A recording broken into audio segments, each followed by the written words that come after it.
Yeah, all the big rumours across the transfer window. Let's go through a few of them now, Jermaine. One here, big one. Hakimi to City is on the rumour mill as well.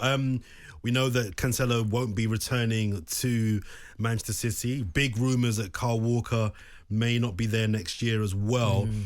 Can you see this happening? And if they were to sign him, do we just pack up? Do we just, it's done?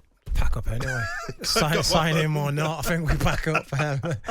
No, but obviously the rumours of Cancelo not re-signing and Walker may be off.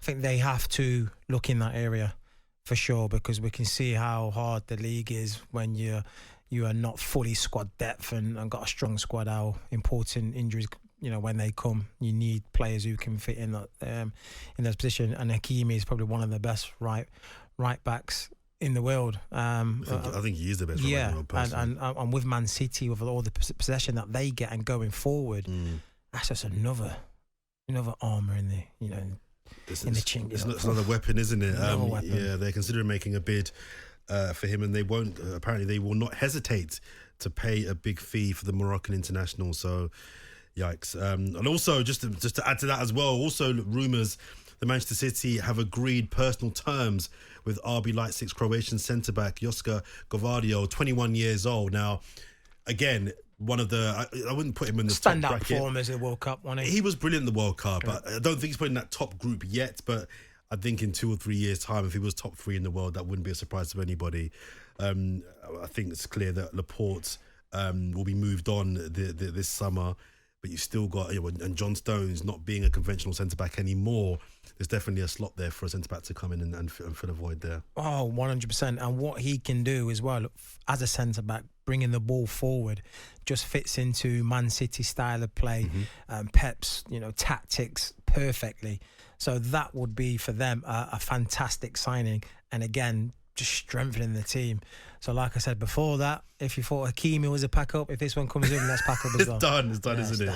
And finally on City as well. Oh my God, City as well. I know, there's one more here, but it's an outgoing one. Yeah. Lots of rumours about Bernardo Silva being, moving on to a club. There's a couple of clubs that are looking at him in Saudi Arabia. I think he's a top player. Yeah. Bernardo Silva. Is that a move that you would sanction if you were Pep Guardiola, or do you think? I mean, they're quite stacked in those kind of wide inside wingers. That's your position. What would you call him? Inside forward. Inside forward. You wouldn't sanction that one, though. No, you saw how important he has been for Man City. He scored in both Champions League semi-final and final, and he's instrumental for them. He's such a good, clever, tidy player. It's like an unsung hero at times. What he can do with a ball, it's so tricky. And to let a player go like that, I understand he's been a great servant for Manchester City, but if that's his dream, that he wants to leave and go Barcelona, and I guess Pep, as a man that he is, probably wouldn't stand in players' way. He wants to go on to maybe their dreams and achieve something else in their careers as well. But I would ask him and plead with him to stay, give him a new contract, because he is a great player.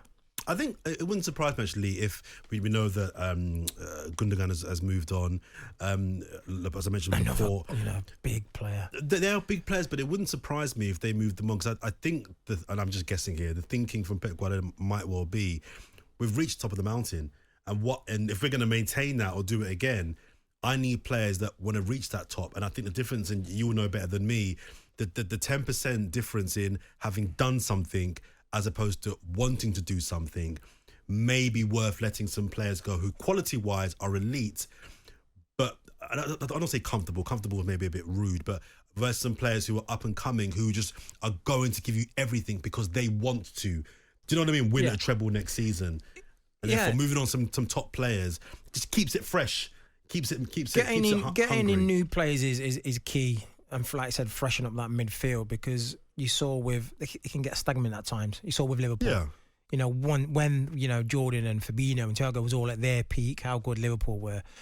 And rather than getting new faces in to freshen it up at that time, for the next season when they start dropping down like they have this season, if they had players already in there, then it would have been a different story. But if you keep hold of that and don't change it, you can see what can happen. And I think Pep's obviously seeing that, said these players have given me so much for the last how many years, and now they reaching that peak. Next season are they going to start dropping off that cliff slightly? So let's get in players who are fresh, younger again, and more energy, and then we rebuild. And Man United, they are looking at Caicedo apparently. If they can't get Mason Mount out of Chelsea, he's a player that they want. I mean, I find that one a bit weird because he's a different type of player to Mason Mount for a start. And also something else I found quite interesting as well, with the takeover pending at Manchester United. If I'm coming in to buy the club, surely they would want to sanction any possible deals this summer. I mean, I just don't understand how you can make...